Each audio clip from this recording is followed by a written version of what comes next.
ಎಲ್ಲರೂ ಹೇಗಿದ್ದೀರಾ? ಚೆನ್ನಾಗಿದ್ದೀರಾ ಅಂತ ಭಾವಿಸ್ತೀನಿ. ನಾನು ಕೂಡ ತುಂಬ ಚೆನ್ನಾಗಿದ್ದೀನಿ. Welcome back to my channel Nikhita Rajesh vlogs. So ಇವತ್ತಿನ ಒಂದು ಬ್ಲಾಗ್ ಏನಿರುತ್ತೆ ಅಂತ ತಮ್ಮನೇಲಲ್ಲಿ ನೋಡೇ ಇರ್ತೀರಾ. ನಾವು ಅಜ್ಜಯ್ಯ ದೇವಸ್ಥಾನಕ್ಕೆ ಹೋಗ್ತಾ ಇದ್ದೀವಿ. ನಾಳೆ ಅಮಾವಾಸ್ಯೆ ಇರೋದ್ರಿಂದ ಸೊ ಅದರ ಬ್ಲಾಗ್ ಆಗಿರುತ್ತೆ. ಸೊ ಈಗ ಅದರ ಒಂದು ಪ್ರಿಪ್ರೇಷನ್ನ ಮಾಡ್ಕೋಬೇಕು, ಅಂದರೆ ಸ್ವಲ್ಪ ಬಟ್ಟೆ ಎಲ್ಲ ಪ್ಯಾಕ್ ಮಾಡ್ಕೋಬೇಕು. ಇಂಟ್ರೆಸ್ಟಿಂಗ್ ಆಗಿರುತ್ತೆ ಬ್ಲಾಗು, ಲಾಸ್ಟ್ವರೆಗೂ ಚೆಕ್ ಮಾಡಿ. ಸೊ ಬನ್ನಿ ಹೋಗೋಣ. ಸೊ ನನ್ನ ಹಸ್ಬೆಂಡ್ ಎಲ್ಲ ಬಟ್ಟೆನೂ ಪ್ಯಾಕ್ ಮಾಡಿದ್ದೀನಿ. ಸೊ ನಂದು ಮಾತ್ರ ಬ್ಯಾಲೆನ್ಸ್ ಇತ್ತು, ಸೊ ಅದನ್ನು ಹಾಕ್ಕೊಳ್ಳೋಣ ಅಂತ ಹಾಕೋತಾ ಇದ್ದೀನಿ. ಟವಲ್ಸು ಬಟ್ಟೆ ಎಲ್ಲ ಪ್ಯಾಕ್ ಮಾಡಿದ್ದಾಯಿತು. ಸೊ ಬಟ್ಟೆ ಎಲ್ಲ ಪ್ಯಾಕ್ ಮಾಡಿದ್ದಾಯಿತು.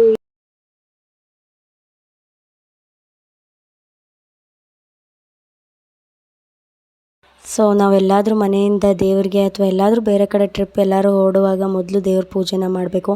ಸೊ ಆ ಕಾರಣಕ್ಕೆ ದೇವ್ರ ಪೂಜೆನ ಮಾಡಿ ಭಗವದ್ಗೀತೆನೂ ಕೂಡ ಓದಿ ಆಮೇಲೆ ಹೊರಟ್ವಿ.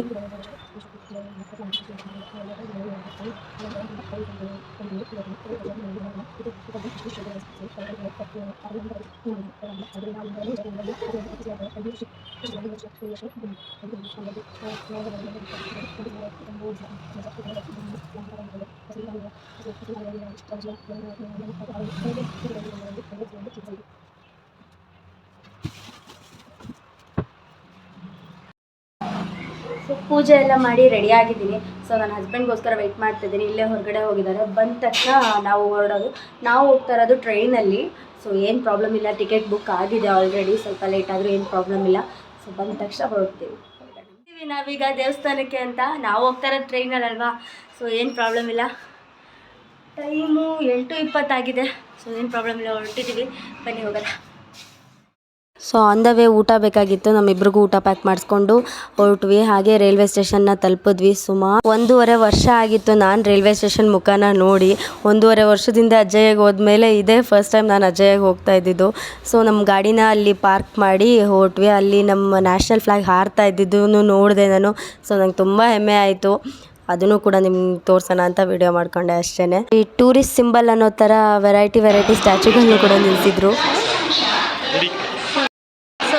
ಬಂದು ತಲುಪಿದ್ವಿ ನಾವು ರೈಲ್ವೆ ಸ್ಟೇಷನ್ಗೆ. ಈಗ ನಮ್ಮ ಟ್ರೈನು ಪ್ಲ್ಯಾಟ್ಫಾರ್ಮ್ ನಂಬರ್ 6 ಇದೆಯಾ? ಪ್ಲ್ಯಾಟ್ಫಾರ್ಮ್ 1ನಲ್ಲಿದೆ. ಸೊ ಅಲ್ಲಿ ಹೋಗಿ ಟ್ರೈನ್ ಹತ್ಕೋಬೇಕು. ನೀವು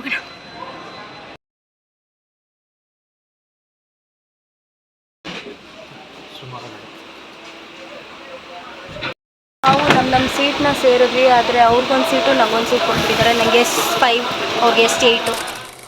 ಸೊ ನನ್ನ ಮಗಳು ಸಿಕ್ಕಾಪಟ್ಟೆ ನೆನಪಾಗ್ತಾ ಇದ್ಲು. ಫುಲ್ ಬೇಜಾರಾಗೋಯ್ತು ನನಗಂತೂ. ಯಾಕೆಂದರೆ ಇದೇ ಫಸ್ಟ್ ಟೈಮ್ ಅವಳನ್ನ ಬಿಟ್ಟು ನಾವು ಬಂದಿದ್ದು ಎಲ್ಲೋ ಹೊರಗಡೆ. ಸೊ ಅದಾದಮೇಲೆ ಅಲ್ಲಿ ನೋಡಿದ್ರೆ ಯಾರೋ ಒಬ್ಬರು ಟಿಕೆಟ್ ತೊಗೊಳ್ದೆ ಬಂದುಬಿಟ್ಟಿದ್ರು. ಅವ್ರಿಗೆ ಫೈನ್ ಹಾಕ್ತಾಯಿದ್ರು TC. ಗುಡ್ ಮಾರ್ನಿಂಗ್ ರಾಜಿ. ಗುಡ್ ಮಾರ್ನಿಂಗ್ ರಾಜಿ.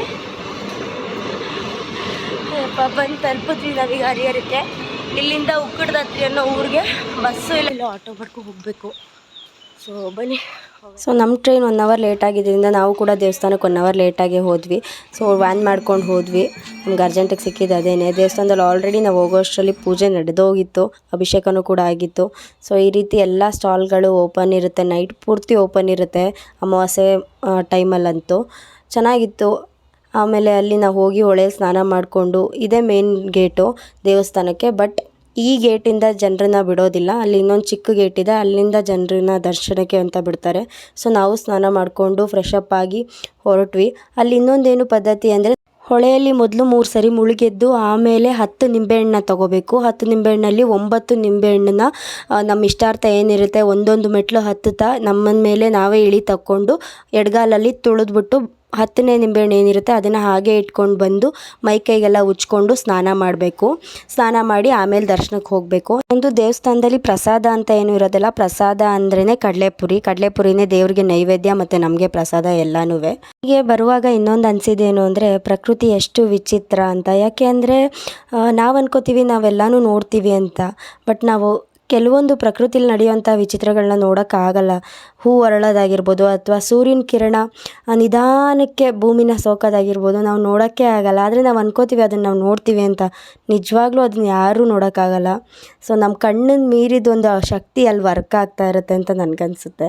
ಸೊ ಅದಾದಮೇಲೆ ನಾವು ರೈಲ್ವೆ ಸ್ಟೇಷನ್ಗೆ ಬಂದಮೇಲೆ ರಾಜಿ ಒಂದು ಫೋಟೋನು ತಗೊಳ್ಳಿಲ್ವಲ್ಲ ಅಂತ ನಾನು ನನ್ನ ಹಸ್ಬೆಂಡ್ಗೆ ಹೇಳಿದ್ದಕ್ಕೆ ಒಂದು ಫೋಟೋ ತಗೊಂಡ್ವಿ. ದೇವ್ರ ದರ್ಶನ ಎಲ್ಲ ಮಾಡಿಕೊಂಡು ಮತ್ತೆ ಹರಿಹರ ಸ್ಟೇಷನ್ಗೆ ಬಂದು ಕೂತಿದ್ದೀವಿ. ಸೊ 7:10ಕ್ಕೆ ಟ್ರೈನ್ ಇದೆ. ಸೊ ಆ ಟ್ರೈನ್ನ ಕ್ಯಾಚ್ ಮಾಡಬೇಕು ನಾವು. ಸೊ ಅದಕ್ಕೋಸ್ಕರ ವೆಯ್ಟ್ ಮಾಡ್ತಾ ಇದ್ದೀವಿ. ದರ್ಶನ ಎಲ್ಲ ತುಂಬ ಚೆನ್ನಾಗಾಯಿತು. ನಂಗೆ ಆದಷ್ಟು ವೀಡಿಯೋ ಮಾಡ್ಕೊಂಡಿದ್ದೀನಿ ಅಷ್ಟೇ. ಆಲ್ಮೋಸ್ಟ್ ಒಂದು 7 ಗಂಟೆ ಆಗಿತ್ತು. ಎಳೆ ಬಿಸಿಲು ನಮ್ಮನ್ನೇ ಸೋಗ್ತಾಯಿತ್ತು. ಒಂಥರ ಖುಷಿ ಆಗ್ತಾಯಿತ್ತು ಆ ಬಿಸಿಲು ನೋಡೋದಕ್ಕೇ. ಬಟ್ ತುಂಬ ಹೊತ್ತು ಆ ಬಿಸಿಲು ಇರಲಿಲ್ಲ.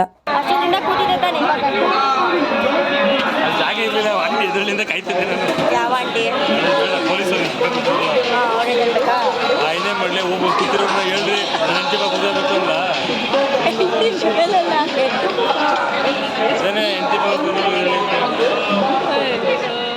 ಸೊ 11:15 ಆಗಿತ್ತು. ನಮ್ಮ ಟ್ರೈನ್ ಬಂತು, ನಮ್ಗೆ ಸೀಟು ಕೂಡ ಸಿಕ್ತು.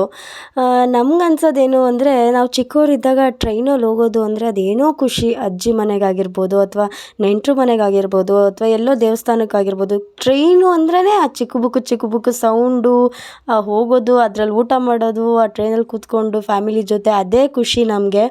ಆ ಖುಷಿಯೆಲ್ಲ ಎಲ್ಲೋ ಸ್ವಲ್ಪ ವರ್ಷದಿಂದ ಕಳ್ಕೊಂಬಿಟ್ಟಿದ್ದೀನಿ ನಾನು ಅಂತ ಅನ್ನಿಸ್ತಾಯಿತ್ತು.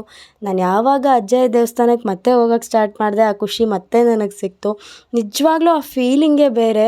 ನನಗಂತೂ train journey is the best journey. And train ಜರ್ನಿನೇ ತುಂಬ ಇಷ್ಟ ನನಗಂತೂ. ನನಗೆ ಮಾತ್ರ ಅಲ್ಲ, ನನ್ನ ಹಸ್ಬೆಂಡ್ಗೂ ಕೂಡ ಅಷ್ಟೇ. ಆಮೇಲೆ ಅಲ್ಲಿ ಬೇಜಾರಾಗ್ತಾಯಿತ್ತು ಅಂತ ನಾವು 3 ಜನ ಸೇರಿಕೊಂಡು ಲೂಡೋ ಆಡೋಕ್ಕೆ ಸ್ಟಾರ್ಟ್ ಮಾಡಿದ್ವಿ. ಸೊ ಫೈನಲಿ 3:45ಕ್ಕೆ ಬಂದು ನಾವು ಮೈಸೂರನ್ನ ರೀಚ್ ಆದ್ವಿ. ರೀಚ್ ಆದಮೇಲೆ ನಮ್ಮ ಪಾರ್ಕಿಂಗಲ್ಲಿ ನಮ್ಮ ಗಾಡಿನ ನಿಲ್ಲಿಸ್ಬಿಟ್ಟು ಹೋಗಿದ್ವಿ. ಬಂದು ಚೀಟಿ ಕೊಟ್ರೇ ಪಾರ್ಕಿಂಗಲ್ಲಿರೋ ಗಾಡಿ ಕೊಡೋದು. ಸೊ ಗಾಡಿ ಹತ್ಕೊಂಡು ಹೊರಟ್ವಿ ಮನೆ ಕಡೆ. ಸೊ ಆಲ್ರೆಡಿ 3:45ರಿಂದ 4 ಗಂಟೆ ಆಗಿಬಿಟ್ಟಿತ್ತು ನಾವು ಮನೆಗೆ ರೀಚ್ ಆಗೋ ಅಷ್ಟರಲ್ಲಿ. ಮೊದಲು ನನ್ನ ಮಗಳನ್ನ ನೋಡಬೇಕು ಅನ್ನೋ ಆಸೆಲೇ ಸ್ಪೀಡಾಗಿ ಕರ್ಕೊಬಂದ್ಬಿಟ್ಟೆ ನನ್ನ ಹಸ್ಬೆಂಡ್ನ. ಸೊ ಇದಾಗಿತ್ತು ನನ್ನ ಇವತ್ತಿನ ವ್ಲಾಗ್. ನಿಜವಾಗ್ಲೂ ಟ್ರೈನ್ ಜರ್ನಿ ಮಾಡಿ ನಿಜವಾಗ್ಲೂ ಟಯರ್ಡ್ ಆಗಿಬಿಟ್ಟಿತ್ತು. ಬಂದ ತಕ್ಷಣ ಮಲಗಿಬಿಟ್ಟಿದ್ದೆ. ಸೊ ಅದಕ್ಕೆ ಇವಾಗ ವ್ಲಾಗ್ನ ಕಂಟಿನ್ಯೂ ಮಾಡೋಣ ಅಂತ ಮಾಡ್ತಾಯಿದ್ದೀನಿ. ಸೊ ನನಗಾದಷ್ಟು ಉಕ್ಕಡದಾತ್ರಿಯಲ್ಲಿ ಅಜ್ಜಯ್ಯನ ದೇವಸ್ಥಾನನ ತೋರ್ಸೋಕ್ಕೆ ಪ್ರಯತ್ನ ಪಟ್ಟಿದ್ದೀನಿ. ಜೊತೆಗೆ ಅದ್ರ ಮಹತ್ವನೂ ತಿಳಿಸೋದಕ್ಕೆ ಪ್ರಯತ್ನ ಪಟ್ಟಿದ್ದೀನಿ. ಸೊ ನನಗೆ ಅಲ್ಲಿ ನಾನು ವಿಡಿಯೋ ಮಾಡಬಾರ್ದು ಅನ್ನೋದು ನನಗೆ ಗೊತ್ತಿತ್ತು. ಬಟ್ ಆದರೂ ಕೂಡ ರಿಸ್ಕ್ ತಗೊಂಡು ಸ್ವಲ್ಪ ದೇವ್ರನ್ನ ತೋರಿಸ್ಲೇಬೇಕು ಅನ್ನೋ ಒಂದು ಉದ್ದೇಶದಿಂದ ನಾನು ವೀಡಿಯೋನ ಮಾಡಿದೆ. ಅದು ತಪ್ಪು ಅಂತ ನನಗೂ ಗೊತ್ತು. ಬಟ್ ಒಂದು ಯೂಟ್ಯೂಬರ್ ಆದಮೇಲೆ ನಾನೇನು ನೋಡ್ತೀನಿ ಅದನ್ನು ನನ್ನ ಸಬ್ಸ್ಕ್ರೈಬರ್ಸ್, ನನ್ನ ವ್ಯೂವರ್ಸ್ಗೂ ಕೂಡ ತೋರಿಸ್ಬೇಕು ಅನ್ನೋ ಒಂದು ಆಸೆ ನಮಗೆ ಆಟೋಮ್ಯಾಟಿಕ್ಕಾಗಿ ಬಂದ್ಬಿಡುತ್ತೆ. ಅದಕ್ಕೋಸ್ಕರ ಎಂಥ ರಿಸ್ಕ್ ತಗೊಳ್ಳೋದಕ್ಕೂ ಕೂಡ ನಾನು ರೆಡಿಯಾಗಿರ್ತೀನಿ. ನಾನು ಅಂತ ಅಲ್ಲ, ಎಲ್ಲ ಯೂಟ್ಯೂಬರ್ಸ್ ಕೂಡ ರೆಡಿಯಾಗಿರ್ತಾರೆ. ಎಂತೆಂಥ ರಿಸ್ಕ್, ನಾನೊಂದು ಸಣ್ಣ ರಿಸ್ಕ್ ತೊಗೊಂಡಿದ್ದೀನಿ ಅಷ್ಟೇ. ಬಟ್ ಎಂತೆಂಥ ರಿಸ್ಕ್ ತೊಗೊಳ್ಳೋರು ರೆಡಿಯಾಗಿರ್ತಾರೆ. ಅಲ್ಲಿ ನನಗೆ ಗೊತ್ತಿದ್ರು ಕೂಡ ಮಾಡ್ತಾಯಿದ್ದೆ. ನಾನು ಯೂಟ್ಯೂಬ್ ಮಾಡ್ತಾಯಿದ್ದೀನಿ ಅಂತ ಯಾರಿಗೂ ಗೊತ್ತಿರಲ್ಲ. ಬಟ್ ನಾವು ವೀಡಿಯೋ ಮಾಡ್ತಾಯಿದ್ದೀವಿ ಅನ್ನೋದು ಮಾತ್ರ ಅಲ್ಲಿ ಎಲ್ಲರಿಗೂ ಗೊತ್ತಿರುತ್ತೆ. ಅಲ್ಲೊಬ್ಬರು ಬೈದ್ಬಿಟ್ರು ಕೂಡ, ಸೆಕ್ಯೂರಿಟಿ ನನಗೆ ವೀಡಿಯೋ ಮಾಡಬೇಡಿ ಅಂತ ಸ್ವಲ್ಪ ಸ್ಟ್ರಿಕ್ಟಾಗಿ ಬೈದ್ಬಿಟ್ರು. ಅದಾದಮೇಲೆ ಸದ್ಯ ದೇವ್ರನ್ನಾದರೂ ತೋರಿಸಿದ್ನಲ್ಲ ಅನ್ನೋ ಒಂದು ಸಮಾಧಾನಕ್ಕೆ ನಾನು ವೀಡಿಯೋನ ಆಫ್ ಮಾಡಿಬಿಟ್ಟೆ. ಅಭಿಷೇಕ ತೋರಿಸ್ಬೇಕು ಅನ್ನೋದು ತುಂಬ ಆಸೆ ಇತ್ತು. ಬಟ್ ನಾವು ಹೋಗೋಷ್ಟಲ್ಲ ಅಲ್ಲಿ ಅಭಿಷೇಕನೂ ಆಗೋಗ್ಬಿಟ್ಟಿತ್ತು. ಅದಕ್ಕೆ ಮುಂದಿನ ವೀಡಿಯೋದಲ್ಲಿ, ಅಂದರೆ ಮುಂದಿನ ಸರಿ ನಾವು ಅಜಯ್ಗೆ ಹೋದಾಗ ನಿಮಗೆ ಅಭಿಷೇಕ ಮಾಡೋದನ್ನ ಪೂರ್ತಿ ತೋರ್ಸೋಣ ಅನ್ನೋ ಒಂದು ಆಸೆ ಇಟ್ಕೊಂಡಿದ್ದೀನಿ. ಸೊ ಇದಾಗಿತ್ತು ನನ್ನ ಇವತ್ತಿನ ವ್ಲಾಗ್. ಸೊ ಇದು ನಿಮ್ಗೆ ಇಷ್ಟ ಆಗಿದೆ ಅಂತ ಅನ್ಕೋತೀನಿ. ಇಷ್ಟ ಆಗಿದ್ದರೆ ಸಪೋರ್ಟ್ ಮಾಡಿ. Thank you for watching.